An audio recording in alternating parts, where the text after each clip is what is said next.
देखिए, जनता की सोच थी, जनता के लिए जो माननीय नरेंद्र मोदी जी ने किया है और जनता ने वोट दे करके माननीय नरेंद्र मोदी जी को तीसरी बार प्रधानमंत्री बनाने के लिए बहुमत दिया है।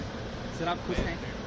हम 100% खुश हमेशा रहते हैं, हम कभी नाखुश रहते ही नहीं हैं। सोनिया गांधी ने कहा है कि ये मोदी की नैतिक हार है, उनको इस्तीफा देना चाहिए और राहुल गांधी को लीडर ऑफ अपोजिशन बनाया जा रहा है।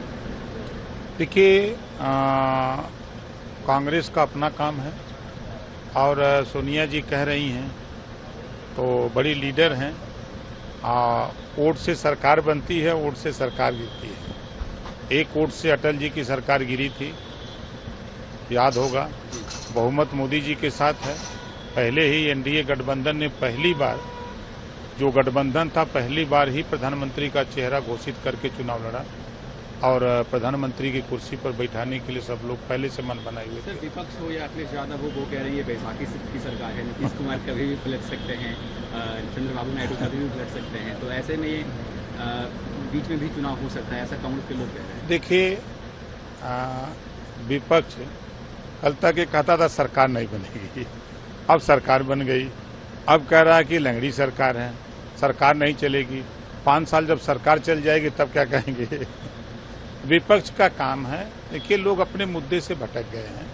विपक्ष के लोगों का काम होता है कि सरकार जो काम कर रही है उसमें कहीं अगर गलती हो रही है तो उसको एहसास कराना, ये गलत हो रहा है, ऐसे होना चाहिए, सुझाव देना। लेकिन अब लोग नैतिकता खो दिए हैं, बस सिर्फ विरोध एक मानसिकता बन गई है। आपने देखा अयोध्या में भगवान राम का मंदिर बना, तब भी लोगों ने विरोध किया। तो ये विरोध इनका माध्यम है और दूसरा काम नहीं है। हम तो कह रहे हैं कि देश में जरूरत जिस बात की है उसके लिए क्यों नहीं बोलते। देश में जब लड़ाई हो रही है वन नेशन वन इलेक्शन की, आप क्यों नहीं बोलते हो कि वन नेशन वन एजुकेशन, ये बात क्यों नहीं बोलते हैं। ये बात विपक्ष को बोलना चाहिए। आज देश में रोहिणी आयोग का गठन हुआ है ना, 27% आरक्षण को पूरे देश में बांट के देने के लिए, आप उस पर क्यों नहीं बोलते हो। विपक्ष में क्यों बैठे हो, किस बात के लिए बैठे हो, खाली ड्रामा बतियाते हो। जो चीजें नहीं हो रही हैं उन चीजों को बताओ कि ये आपने आयोग गठित किया, रिपोर्ट आई, आप उसको एहसास कराओ। आप बिना वजह का फिजूल की बात करते हो भाई।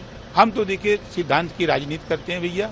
हम पिछड़ों के चाहते हैं, पिछड़ों का हिस्सा चाहिए, पिछड़ों की लड़ाई होनी चाहिए, पिछड़े जो उनको एक समान अनिवार्य फ्री शिक्षा की बात होनी चाहिए।